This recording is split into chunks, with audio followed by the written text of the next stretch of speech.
കേരളത്തിൽ കോൺഗ്രസ് വീണ്ടും ചരിത്രം ആവർത്തിക്കാനുള്ള ശ്രമത്തിലാണോ? സംശയമില്ലാതില്ല.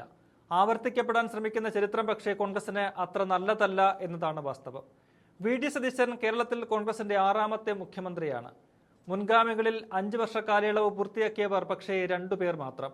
1982 മുതൽ 87 വരെ കെ കരുണാകരനും പിന്നീട് 2011 മുതൽ 16 വരെ ഉമ്മൻചാണ്ടിയും. ഇതിനിടയിൽ 91-ൽ കരുണാകരനും 2001-ൽ എ.കെ. ആന്റണിയും UDF ഭരണത്തിൽ മുഖ്യമന്ത്രിയായെങ്കിലും പാതി വഴിയിൽ സ്ഥാനം നഷ്ടമായി. അത് നഷ്ടമാക്കിയത് കോൺഗ്രസ് തന്നെയാണ് എന്നതാണ് ഖേദകരം. പാർട്ടിക്കുള്ളിലെ ഗ്രൂപ്പ് പോരും കുതികാൽ വെട്ടുമാണ് കരുണാകരനെയും ആന്റണിയെയും പാതി വഴിയിൽ വെച്ച് കസേരയിൽ നിന്ന് വലിച്ചു താഴെയിട്ടത്. അത് 2026-ലും ആവർത്തിക്കുമോ എന്ന ആശങ്കയിലാണ് കോൺഗ്രസ് അണികൾ.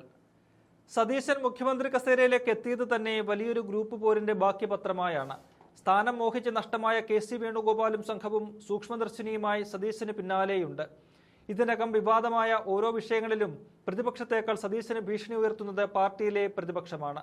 വിഴിഞ്ഞത്തെ അദാനിയുടെ ഓഹരി കൈമാറ്റ വിവാദത്തിൽ കെ.സി. വേണുഗോപാൽ പറഞ്ഞത് കേരളം ഭരിക്കുന്നത് BJP സർക്കാർ അല്ല എന്നാണ്.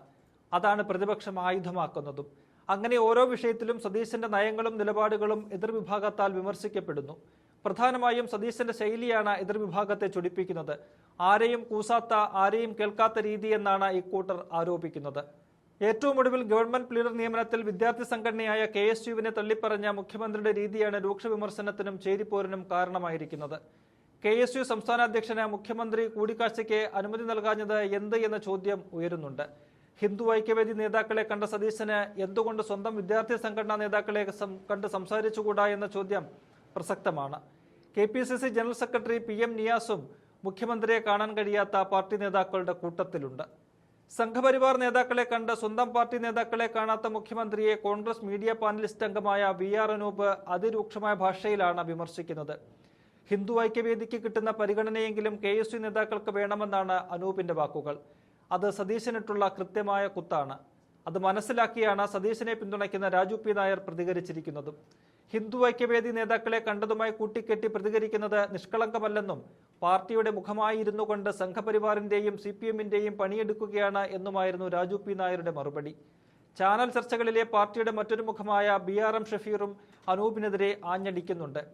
മുഖ്യമന്ത്രിയെ സംഘിയാക്കാൻ നടക്കുന്ന CPMന്റെ വാദം ഉന്നയിക്കുന്നവൻ എങ്ങനെ കോൺഗ്രസ് പ്രതിനിധിയാകും എന്നാണ് ചോദ്യം. അങ്ങനെ സതീശനെ എതിർത്തും അനുകൂലിച്ചുമുള്ള വാദപ്രതിവാദങ്ങൾ പരസ്യമായി നടക്കുകയാണ്.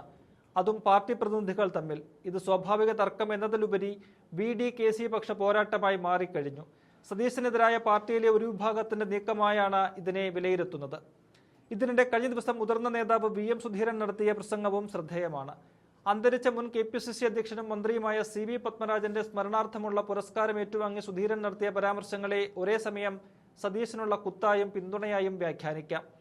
KPCC പ്രസിഡന്റായിരിക്കെ പത്മരാജൻ വ്യത്യസ്ത അഭിപ്രായങ്ങളുള്ളവരെയും വിളിച്ചിരുത്തി അവരെ കാര്യങ്ങൾ ബോധ്യപ്പെടുത്തിയിരുന്നു.